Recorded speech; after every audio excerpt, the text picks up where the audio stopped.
Did you know that while narcissists often come across as highly confident and charming, many have fragile self-esteem that is deeply tied to external validation? Research suggests that their grandiosity is often a defense mechanism to cope with underlying insecurities. This paradox highlights the complexity of narcissistic behavior and how it can impact relationships and social dynamics. In this video, I'm going to reveal what it's like to live with a highly narcissistic person. Maybe after watching this, you'll be in the unfortunate position of realizing that you live with one, but you'll also know some ways to deal with them. So stay tuned as I talk you through my client Sarah's struggles living with her narcissist ex. Living with a narcissist will be a wild ride, full of emotional ups and downs. It's like being on a roller coaster that you can't get off, with no idea what's waiting for you around the next bend.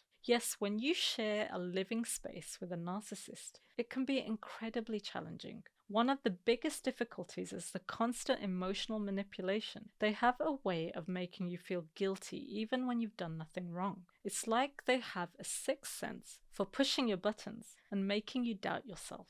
For example, something as simple as loading the dishwasher can turn into a huge argument. They'll make you feel like you're incompetent, like you don't know how to do even the simplest task. And before you know it, you're defending yourself and your actions, even though you know you're right. Another issue is the lack of empathy. Narcissists are notorious for being unable to put themselves in other people's shoes. They don't care how you're feeling as long as they get what they want. It's like they're wearing emotional blinders and nothing gets through to them. Living with someone like that can be draining, to say the least. You start to feel like you're walking on eggshells all the time, never knowing when they'll blow up or turn on you. This is how Sarah described her relationship with Tom. And just so you know, I have her permission to share this, and I'm using pseudonyms. So, Sarah told me that she recently went away for a week with her ex to see if they might rekindle their relationship. They'd broken up 6 months before because of his questionable behaviors at that time, which led to Sarah believing him to be a narcissist. When we talked about it, I let Sarah know that Tom may not have the personality disorder NPD, but that he did sound like he had some very narcissistic traits based on what she described.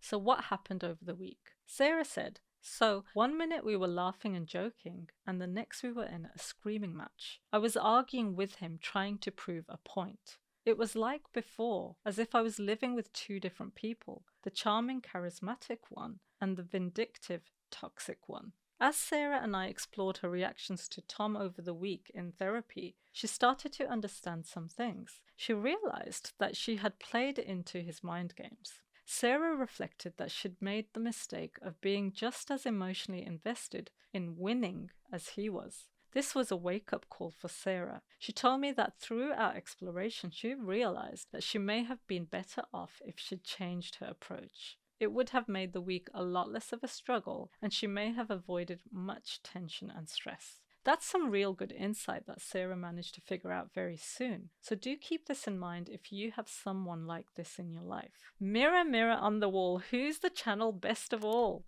Subscribe now to keep updated on all things psychology and relationships so you can navigate the challenges. Anyway, back to Sarah, who went on to say, "One of the most intense moments of the week was when we got into a huge argument over something ridiculous. I was so angry and frustrated, I didn't know what to do with myself. It was like my emotions were boiling over and I was powerless to stop them." In session, this made Sarah feel angry with herself because she said she let Tom get to her and she wishes she would have stood up for herself sooner. It was a huge epiphany and it changed everything for Sarah, who now knows what to look out for in potential partners. Sarah told me the most revealing moment of the week was when she realized that she was enabling Tom's behavior by trying to appease him. She said, "I was so scared of causing an argument or any kind of conflict that I would do anything to avoid it, even if it meant sacrificing my emotional well-being."